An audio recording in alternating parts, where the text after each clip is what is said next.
নমস্কার বন্ধুরা, অবশেষে দেশের কেন্দ্রীয় সরকারি কর্মচারী এবং পেনশনারদের একটি বড় জয় হলো।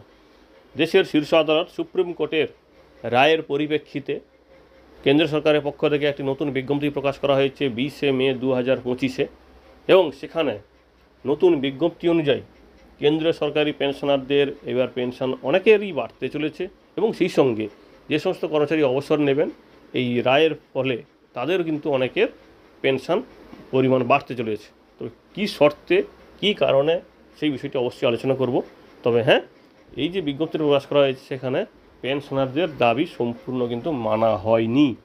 সেটা কী কারণে বলছি সেটাও আমরা এই ভিডিওতে দেখুন। বিজ্ঞপ্তিটি প্রকাশিত হয়েছে 20 মে 2025। এখানে একটি যে বিজ্ঞপ্তিতে বলা হয়েছে গ্র্যান্ট অফ ন্যাশনাল ইনক্রিমেন্ট, এই ন্যাশনাল ইনক্রিমেন্ট নিয়ে আমরা একটা ভিডিও করেছিলাম 1 বছর আগে প্রায়। তো সেখানেও কিন্তু এই বিষয়টি বলেছিলাম, তখন কিন্তু অন্তর্বর্তীকালীন রায় দিয়েছিল দেশের সুপ্রিম কোর্ট। তার পরবর্তীতে এখন কিন্তু সম্পূর্ণভাবে নির্দেশিকা দিয়ে ফাইনাল জাজমেন্ট দেওয়ার পরে কিন্তু কেন্দ্র সরকারের পক্ষ থেকে বিজ্ঞপ্তি প্রকাশ করা হয়েছে ন্যাশনাল ইনক্রিমেন্ট। যে সমস্ত কর্মচারী অর্থাৎ কেন্দ্র সরকারি কর্মচারী রিটায়ারমেন্ট নেবেন 1 জুলাই এবং 1 জানুয়ারি ঠিক আগের দিন অর্থাৎ 30 জুন বা 31 ডিসেম্বর, সেই সমস্ত কর্মচারীদের কিন্তু অতিরিক্ত করে একটি ইনক্রিমেন্ট দিতে হবে। কারণ আপনারা জানেন যে 1 জুলাই এবং 1 জানুয়ারি একটা করে ইনক্রিমেন্ট হয় কেন্দ্র সরকারি কর্মচারীদের। কিন্তু সেক্ষেত্রে দেখা যাচ্ছে অনেকের 30 জুন বা 31 ডিসেম্বর যখন রিটায়ারমেন্ট হয়েছে তখন কিন্তু উনি একদিনের জন্য ইনক্রিমেন্টটা পান না। তো এইখানে এই বঞ্চনাটা হচ্ছিল কেন্দ্র সরকারি কর্মচারী এবং পেনশনারদের পক্ষে, বা তাদের জন্য এই বঞ্চনাটা অনেক দিন ধরে সয়ে আসছিল। তার পরবর্তীতে তারা এই বিষয়টি নিয়ে সুপ্রিম কোর্টে যায়। তার পরবর্তীতে কেন্দ্র সরকারকে কিন্তু সুপ্রিম কোর্টের পক্ষ থেকে নির্দেশ দেওয়া হয় যে না, এইভাবে করা যাবে না। যারা 30 জুন এবং 31 ডিসেম্বর রিটায়ারমেন্ট নেবে তাদের কিন্তু অতিরিক্ত একটি ইনক্রিমেন্ট, ন্যাশনাল ইনক্রিমেন্ট দিতেই হবে এবং এর ফলে তাদের কিন্তু বেতন বা ঘুরিয়ে বলা যায় পেনশন বাড়তে চলেছে। তবে হ্যাঁ, এই যে পেনশন বাড়তে চলেছে কথাটা বলা হচ্ছে, এখানে শুধুমাত্র পেনশনের পরিমাণটা বাড়বে, মাসিক যে পেনশনটা পান শুধু তার পরিমাণটা বাড়বে, কোনোভাবে গ্র্যাচুইটি বা ছুটি নগদীকরণের কোনো পরিমাণ কিন্তু এখানে বাড়বে না। এবং এখানে একটা বিষয় খেয়াল রাখবেন, এই যে রায়টি এসছে এটা তো অনেক দিনের বড় আইনি লড়াইয়ের ফলে। কারণ কেন্দ্র সরকারের এই নিয়মটির বিপক্ষে অনেক দিন ধরে হাইকোর্ট, সুপ্রিম কোর্টে আইনিভাবে লড়াই চলছে। Union of India and others বিভিন্ন সংগঠনের পক্ষ থেকে এই বিষয়ে আপিল করা হয়েছিল। তো তার পরবর্তী 2024 এপ্রিল মাসে এটা অন্তর্বর্তীকালীন রায় দেয়।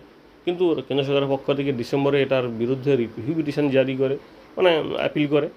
কিন্তু সুপ্রিম কোর্টের পক্ষ থেকে সেটাকেও খারিজ করে ফেব্রুয়ারি মাসে চূড়ান্ত রায় দেয় এবং সেখানে বলা হয়েছে যে তাদেরকে এই ন্যাশনাল ইনক্রিমেন্টে দিতে হবে। যে সমস্ত কর্মচারী 30 জুন বা 31 ডিসেম্বর রিটায়ারমেন্ট নিচ্ছেন তাদের কিন্তু অতিরিক্ত একটা করে ইনক্রিমেন্ট দিতে হবে। তারপর ফলে কী হবে, তাদের পেনশনটাও অনেকটা বাড়তে চলেছে। তো এই বিষয়টি হওয়ার পরে কেন্দ্র সরকারের পক্ষ থেকে এই 20 মে 2025 এই নতুন বিজ্ঞপ্তি দেওয়া হয়। তো কারা উপকৃত হবেন এখানে বলা হয়েছে, দেখুন, যে সমস্ত কর্মচারী 1 মে 2023 পরে অথবা 1 মে 2023 রিটায়ারমেন্ট নিয়েছেন তারা কিন্তু এই সুবিধাটা পাবেন। কিন্তু কোনোভাবে যদি কেউ 31 এপ্রিল 2023 আগে রিটায়ারমেন্ট নেন সেক্ষেত্রে তাদের কিন্তু দেওয়া হবে না। তো আবার একবার ডেটটা বলে দিই, 1 মে 2023 অথবা তার পরবর্তীতে রিটায়ারমেন্ট নেন কিন্তু ওনার রিটায়ারমেন্ট ডেটটা 30 জুন বা 31 ডিসেম্বর হয়, তবেই কিন্তু তিনি এই সুবিধাটা পাবেন। এছাড়া দ্বিতীয় যে শর্তটি বলা হয়েছে, যদি কেউ মামলা করে থাকেন এই ন্যাশনাল ইনক্রিমেন্টের জন্য সেক্ষেত্রে তিনিও কিন্তু পাবেন। যদি তার রায়টা হয়ে গেছে যে তুমি পাওয়ার জন্য যোগ্য, সেক্ষেত্রে কোনো কোর্ট থেকে রায় দেওয়া হয়েছে, তাহলেও কিন্তু তিনি এই সুবিধাটি পাবেন। এছাড়া বলা হয়েছে যদি কারুর এই ন্যাশনাল ইনক্রিমেন্ট নিয়ে আইনিভাবে লড়াই চলছে, অ্যাপিল বিচারাধীন চলছে, তার কিন্তু এই সমাধান না হওয়া পর্যন্ত, আইনিভাবে সমাধান না হওয়া পর্যন্ত তিনি কিন্তু এই সুবিধাটি পাবেন না। এবং এখানে বলা হয়েছে সাম্প্রতিক আবেদনপত্র, যে সকল কর্মচারী গত 3 বছরের মধ্যে রিট পিটিশনে হস্তক্ষেপে আবেদন করেছেন বা আবেদনপত্র দাখিল করেছেন, তাদেরও কিন্তু যদি এই নিয়মে আসে বা তাদের যদি কোনো রায় হয় সেক্ষেত্রে তারাও কিন্তু এই সুবিধাটা পেতে চলেছেন। তবে হ্যাঁ, এই 1 মে 2023 তারিখ ধরে। তো এইখানেই একটা বিষয় যে কেন্দ্র সরকারি কর্মচারী এবং পেনশনদের দাবি যে 1 মে 2023 কেন, প্রথম থেকে এই সুবিধা দেওয়া হোক। কারণ আগে যারা অনেকেই রিটায়ারমেন্ট করেছেন তারাও কিন্তু এই 30শে জুন বা 31 ডিসেম্বরে তারিখে রিটায়ারমেন্ট নিয়েছেন, তারাও কিন্তু এখান থেকে বঞ্চিত হচ্ছে। তো কেন্দ্র সরকারের কাছে পেনশনারদের এই সংগঠনের বিভিন্ন সংগঠনের এই দাবিটি আছে। তো কর্মচারী সংগঠনদের এই দাবি কতটা কেন্দ্র সরকার মেনে নেয় সেটা দেখতে হবে। এবারে বলা হয়েছে যে এই মুহূর্তে যারা রিটায়ারমেন্ট নিয়েছেন তারা কি করবেন।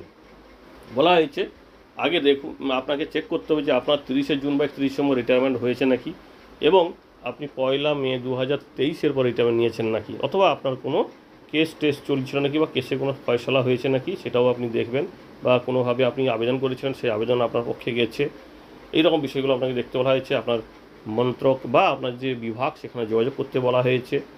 এছাড়া আরও কি নতুন নতুন আপডেট আসছে এই সংক্রান্ত, কারণ কর্মচারী এবং পেনশনদের যে দাবি যে 1 মে 2023 না করে তার আগে সমস্ত পেনশনারদের এই সুবিধা দেওয়া হোক, তো সেটা নিয়ে কী বলে সেটা কিন্তু দেখতে হবে। এছাড়া সুপ্রিম কোর্টের পক্ষ থেকে আরেকটি বিষয় বলা হয়েছে, যদি কোনো কর্মচারীকে কোনোভাবে টাকা দেওয়া হয়ে গেছে, সে কোনো এরিয়ার হোক বা অন্য কোনো টাকা এক্সচেঞ্জ হিসাবে দেওয়া হয়েছে, সেটাও কিন্তু আর ফেরত নেওয়া যাবে না, কারণ এটা ফেরত নেওয়া মানে তার উপর কোনো হ্যারাসমেন্ট করা। তো এই বিষয়টি কিন্তু অবশ্যই ভালো একটি রায় যে পেনশনারদের পক্ষ থেকে, যে অনেক সময় দেখা যায় বিভিন্ন হিসাবের ভুলের কারণে তাদেরকে টাকা ফেরত দিতে হয়, যে বিষয়টি কিন্তু এখানে বলা হয়েছে কোনো কারণে যদি এরকম কোনো এক্সেস দেওয়া থাকে সেখানেও কিন্তু টাকা ফেরত দিতে হয়। তবে কিছু কিছু জায়গাতে মানে বলা হয়েছে যে সেটাও কিন্তু হতে পারে, কিন্তু বেশিরভাগ ক্ষেত্রে কিন্তু বলা হয়েছে আপাতত কোনো টাকা ফেরত দিতে হবে না। এই হচ্ছে কেন্দ্রীয় সরকারি কর্মচারীদের এবং পেনশনারদের ন্যাশনাল ইনক্রিমেন্টের নতুন বিজ্ঞপ্তি সুপ্রিম কোর্টের রায়ের পরিপ্রেক্ষিতে। ধন্যবাদ।